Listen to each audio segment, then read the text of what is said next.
بسم اللہ الرحمن الرحیم۔ السلام علیکم ناظرین، کہانی نگری یوٹیوب چینل میں آپ سب کو خوش آمدید۔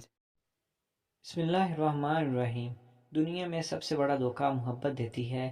لوگ کہتے ہیں کہ آج کل کے مرد بے وفا ہوتے ہیں یا عورت بے وفا ہوتی ہے۔ حقیقت تو یہ ہے کہ یہ محبت ہے جس پر انسان بھروسہ کرتا ہے۔ جب یہ سچی ہوتی ہے تب انسان سرخرو ہو جاتا ہے، جبکہ جب محبت جھوٹی ہو جائے تو انسان کو دھوکہ ہی ملتا ہے۔ پھر فرق نہیں پڑتا کہ دھوکہ کوئی مرد دے یا عورت۔ میں اس وقت خود کو دنیا کی سب سے خوش قسمت ترین لڑکی تصور کر رہی ہوں، کیونکہ اتنی بڑی کمپنی کا مالک مجھ سے محبت کرتا تھا اور دل و جان سے کرتا تھا۔ وہ میرے اشارے پر اپنا سب کچھ لٹا سکتا تھا۔ میں ہواؤں میں اڑ رہی تھی، میرا دل کرتا تھا میں چیخ چیخ کر سب کو بتاؤں کہ دیکھو، اتنی کوشش کے بعد آخر مجھے میری منزل مل ہی گئی۔ میں کامیاب ٹھہری، پر میں نہیں جانتی تھی جسے میں اپنی خوش قسمتی تصور کر رہی تھی وہ دراصل میرے گلے کا پھندا تھا۔ میں حیرانی سے بیٹھے اس شخص کو دیکھ رہی تھی جو اب کہکے لگا رہا تھا اور میری حالت پر ہنس رہا تھا۔ میں توبت بنی اسے دیکھ رہی تھی۔ اچانک وہ غصے سے بولا کہ اوقات دیکھی ہے تم نے اپنی؟ میں تم سے محبت کروں گا؟ تم سے؟ جاؤ آئینے میں شکل دیکھو۔ اس کی زبان زہر اگل رہی تھی اور مجھے لگ رہا تھا میں مر جاؤں گی۔ میں کمرے سے اٹھی اور باہر کی جانب لپکی، لیکن اس سے پہلے ہی اس کے اشارے پر گارڈ میری جانب بڑھے اور انہوں نے میرے منہ پر کپڑا رکھ دیا۔ کچھ دیر تو میں تڑپی، لیکن پھر ہوش و خرد سے بیگانہ ہو گئی۔ میں کون ہوں اور یہاں ان لوگوں کے ساتھ کیسی لگی، یہ اب میں آپ کو بتاتی ہوں۔ میرا نام ایمن ہے اور میرا تعلق ایک مڈل کلاس گھرانے سے ہے۔ میں بچپن سے ہی اپنی غربت سے تنگ تھی۔ اتنی بھی غربت نہیں تھی کہ ہمیں کھانا ہی نہ ملے، پر ہاں ضرورتیں پوری ہو جاتی تھیں، پر ہمیں خواہشیں نہیں ہوتی تھیں، اور میری خواہشیں بہت زیادہ تھیں۔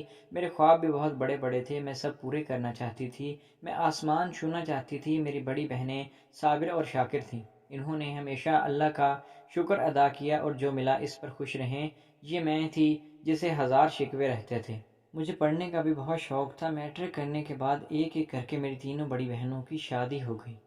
میں ایک کی شادی سے بھی خوش نہیں تھی، کیونکہ ان کی سب شادیاں ہمارے جیسے ہی گھرانوں میں ہوئی تھیں۔ کوئی بھی بہن امیر گھر میں نہیں بیاہی گئی تھی۔ مجھے اماں ابا پر غصہ آتا تھا جنہوں نے اپنی بیٹیوں کو ایسے ہی بیاہ دیا تھا۔ جب میں نے میٹرک پاس کیا تو اماں نے کہا کہ بس اب تمہاری بھی شادی کرنی ہے۔ یہ سن کر میں تو ہتھے سے اکھڑ گئی تھی اور رونے لگی کہ میری مرضی کے بغیر کوئی میری شادی نہیں کر سکتا۔ میں اتنا چیخی چلائی کہ اماں ساکت ہو گئیں۔ اس دن میں نے اپنے اندر برا تمام غبار نکالا اور کہا، آپ لوگ مجھے بھی کسی ایسے گھر میں ہی بیانا چاہتے ہیں جہاں لڑکے کے پاس اپنی بائک تک نہ ہو، یا تو لڑکا 20,000 کی نوکری کرتا ہوگا یا پھر 40,000 سے اوپر کماتا ہو تو 40 سال کا بڈھا ہی ہوگا۔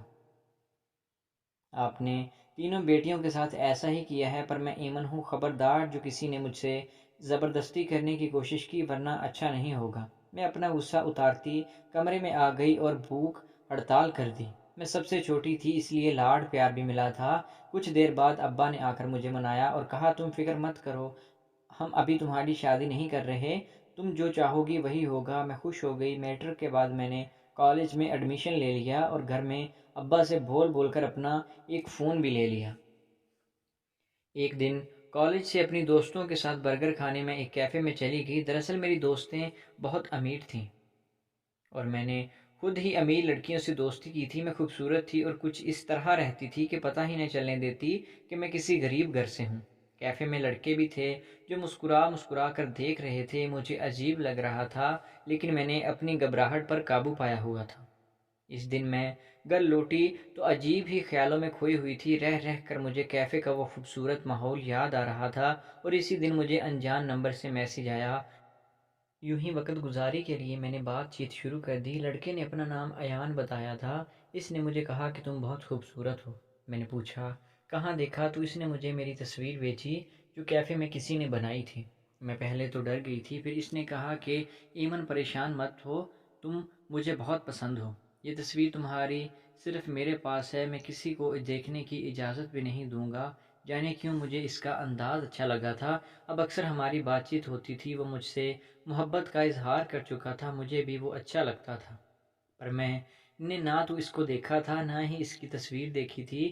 پھر ہماری فون پر بات شروع ہو گئی۔ اس کی آواز سحر انگیز تھی، وہ میری تعریف میں زمین و آسمان کے کلابے ملا دیتا تھا۔ میں نے اسے تصویر مانگی تو اس نے کہا کہ ہم بہت جلد مل لیں گے۔ خیر میں اس وقت لا ابالی سی تھی، 17-18 سال کی۔ نہ مجھے عقل تھی اور نہ ہی سمجھ، محبت جیسے جس بات سے نا واقف تھی۔ ایان نے کہا کہ وہ مجھ سے میری سالگرہ کے دل ملنا چاہتا ہے۔ میں اس سے زیادہ دیر بات نہیں کرتی تھی، مجھے اپنی پڑھائی پر بھی دھیان دینا ہوتا تھا، جبکہ ایان مجھ سے بات کرنے کو تڑپتا تھا۔ اور پھر وہ دن بھی آ گیا جب ایان نے مجھ سے ملنا تھا۔ یہ میری سالگرہ کا دن تھا۔ ایان نے سب سے پہلے مجھے وش کیا تھا۔ میں نے کالج کے بعد اس سے ملنے کا کہا۔ کالج کے بعد میں اس کا انتظار کر رہی تھی۔ گرمی کا موسم تھا، پورا کالج جا چکا اور پھر اچانک ایک موٹر سائیکل میرے پاس آ کر رکی۔ میں نے حیرت سے لڑکی کو دیکھا، وہ مسکرایا اور کہا میں ایان ہوں۔ میرے سر پر تو گویا آسمان ٹوٹ پڑا تھا۔ وہ سانولا سا لڑکا تھا جو ایک پرانی سی موٹر سائیکل پر سوار تھا۔ میرے ذہن میں ایان کا ایسا تصور تو بالکل بھی نہیں تھا۔ میں اس شدید گرمی میں موٹر سائیکل پر تو بالکل بھی نہیں بیٹھ سکتی تھی۔ میں سمجھی تھی ایان کوئی ہینڈسم سا امیر لڑکا ہوگا، پر ایسا نہیں تھا۔ مجھے خاموش کھڑا دیکھ کر وہ بولا آؤ جلدی سے بیٹھ جاؤ، شدید گرمی ہے یہاں پر۔ اس کے کہنے کی دیر تھی کہ میں پھٹ پڑی۔ تم تو کون سا ہونڈا سیوک لائے ہو جو میں تمہارے ساتھ بیٹھوں؟ تم ایان ہو؟ شکل دیکھی ہے کبھی تم نے اپنی؟ میرے لہجے میں اتنی نفرت تھی کہ وہ ساکت رہ گیا، حیرانی سے مجھے دیکھنے لگا۔ بندے کے پاس پیسہ نہ بھی ہو تو شکل تو اچھی ہونی چاہیے۔ تم جیسے لڑکوں کو میں ایک نظر بھی دیکھنا گوارا نہیں کرتی۔ گرمی سے میرا دماغ تپا ہوا تھا، جانے میں کیا کیا بولتی چلی گئی۔ وہ صدمے کسی کیفیت میں مجھے دیکھ رہا تھا اور پھر میں ایک رکشے کو روکا اور اس میں بیٹھ گئی۔ ایمن میری بات تو سنو، ایان نے مجھے پکارا، خبردار جو تم نے آئندہ مجھے میسج کیا، مجھے نفرت ہے تمہاری شکل سے۔ اور پھر رکشہ چل پڑا، وہ وہیں کھڑا رہ گیا۔ میں گھر واپس گئی، دماغ گرمی سے خراب تھا۔ میں اپنی قسمت پر غصہ آ رہا تھا کہ ایسے لڑکے کا دل آیا مجھ پر، اف ہے میری قسمت پر۔ رات کو ایان کی کال آئی لیکن میں نے اس کی کال نہیں اٹھائی۔ وہ میسیج کر رہا تھا لیکن میں نے نہیں دیکھے اور پھر اسے بلاک کر دیا۔ وہ ایک بار بات کرنا چاہتا تھا، پھر میں اس کے منہ بھی نہیں لگنا چاہتی تھی اور پھر اس کا کوئی میسیج نہیں آیا۔ مجھے لگا وہ میرے کالج کے چکر کاٹنے لگا ہوگا لیکن وہ نہیں آیا۔ وقت گزرتا گیا، میں پڑھائی میں مشغول ہو گئی اور آہستہ آہستہ ایان ماضی کا ایک حصہ بن گیا۔ اچانک اماں بیمار ہو گئی، میرا کالج جانا مکمل ہو چکا تھا، اب میں یونیورسٹی جاتی تھی۔ ساتھ ساتھ میں نے جاب سٹارٹ کر دی تھی، جو میں اپنی پڑھائی کے لیے شروع کی تھی تاکہ یونیورسٹی کی فیسیں دیتی رہوں۔ اور پھر اماں چل بسیں، بہت مشکل وقت تھا پر سب نے جانا ہی تھا، یہاں تو کسی کو بھی بیٹھے نہیں رہنا، سو وہ بھی چلی گئیں۔ اب میں پہلے سے زیادہ سنجیدہ اور میچور ہو چکی تھی۔ لوگوں نے مجھ پر بہت ٹرائی کیا، مجھے کوئی بھی پسند نہیں آیا۔ میں جاب کرتی رہی۔ جب ڈگری مکمل ہوئی تو میں نے ایک بڑی کمپنی میں اپلائی کیا، میرے پاس تعلیم بھی تھی اور تجربہ بھی، اور پھر خوش قسمتی سے میری وہاں جاب ہو گئی۔ بہت بڑی کمپنی تھی، اچھا سیلری پیکیج تھا۔ ایک دن مجھے سب سے سینئر باس کو ایک پریزنٹیشن دینی تھی، میری ابھی تک ان سے ملاقات نہیں ہوئی تھی۔ میں نے آتے جاتے دیکھا تھا اور میرا دل جانے کتنی بار دھڑکا تھا۔ ہاں ایسا ہی شخص تو مجھے چاہیے تھا جو پرفیکٹ ہو۔ میں جب باس کے آفس گئی تو مجھے دیکھ کر وہ چونک گئے، ان کے چہرے پر بے یقینی سی تھی، ان کی نظریں مجھ سے ہٹ نہیں رہی تھی۔ میں گھر واپس آ گئی لیکن باس کی نظریں مجھے پریشان کرتی رہیں۔ اگلے دن باس نے مجھے بلایا اور مجھ سے میرا تعارف لیا۔ انہوں نے مجھے آفس میں ایک جانب رکھے صوفے پر بیٹھنے کو کہا۔ وہ سارا دن اپنا کام کرتے رہے، کبھی کبھی مجھے بھی دیکھ لیتے تھے۔ میں حیران تھی لیکن پھر یہ سلسلہ رکا نہیں۔ وہ مجھے صبح صبح اپنے آفس میں بلا لیتے اور سارا دن آفس میں بٹھا کر رکھتے۔ میں خوش تھی کہ مجھے انہیں دیکھنے کا موقع ملتا تھا۔ سچ بتاؤں تو زندگی میں پہلی بار مجھے محبت ہوئی تھی۔ ایک دن ہمت کر کے پوچھا تو باس نے کہا میں بس تمہیں دیکھتے رہنا چاہتا ہوں، تم میرے سامنے رہا کرو۔ میرا دل بلیوں اچھلنے لگا۔ میں جان گئی تھی کہ باس بھی مجھ پر دل ہار بیٹھے ہیں۔ پورے آفس میں چاروں جانب ہماری ہی باتیں ہو رہی تھی اور پھر وہ دن آ گیا جس کا مجھے بے صبری سے انتظار تھا۔ آج میرا برتھ ڈے تھا۔ میں تیار شیار ہو کر آفس گئی، باس نے مجھے بلایا۔ کتنی ہی دیر وہ مجھے دیکھتا رہا، میں ایک جانب بیٹھی اپنا کام کرتی رہی۔ شام ہوئی اور سارا آفس چلا گیا۔ سر نے مجھے روک لیا۔ سر کا نام زمان تھا، اب میں اسے زمان کہتی تھی، نہ سر نہ باس۔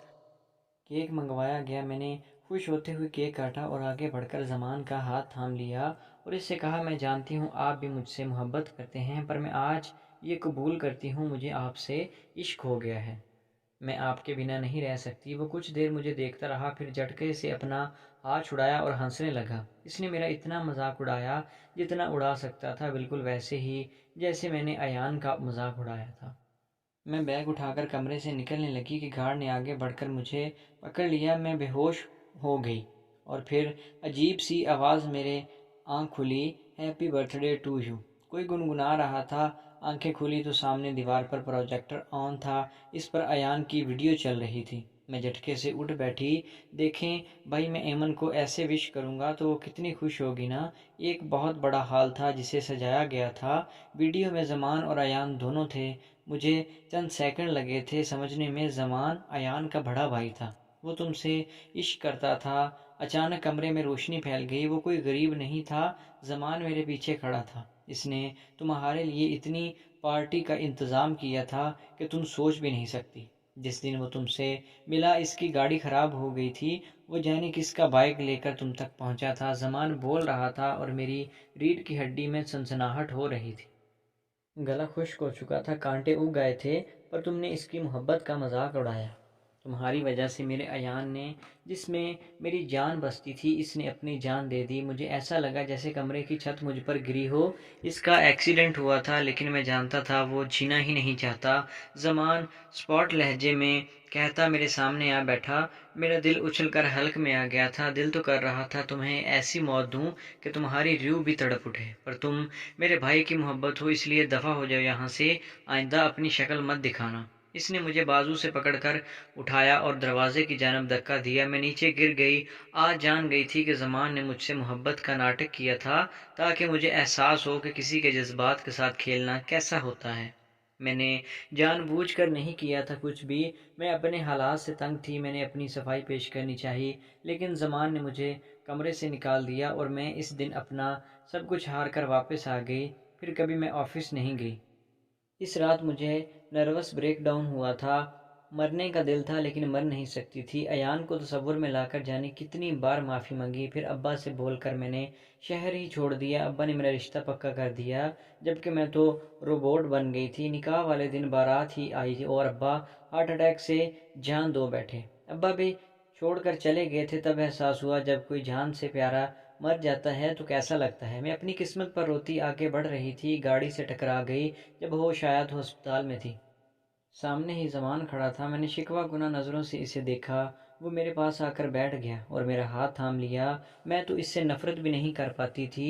جانے کیا بات ہے تم میں کہ ایان کی طرح بھی تم سے محبت کرنے لگا ہوں۔ اس کے چہرے پر زمانوں کی تھکن تھی۔ میں پھوٹ پھوٹ کر رو دی۔ میں نے کچھ بھی نہیں جان بوجھ کر نہیں کیا تھا۔ جانتا ہوں جس دن تمہارا دل توڑ کر آفس سے نکلا، اسی دن ایان میرے خواب میں آیا۔ وہ مجھ سے غصہ ہوا اور کہنے لگا، بھائی آپ نے اچھا نہیں کیا ایمن کے ساتھ۔ اس دن سے تمہیں ڈھونڈ رہا ہوں اور تم آج ملی ہو۔ آپ مجھے سزا دے لیتے لیکن میری محبت کا مذاق مت اڑاتے۔ میں رو دی تھی۔ مجھے معاف کر دو، آئندہ کبھی ایسا نہیں کروں گا۔ مجھ سے شادی کرو گے؟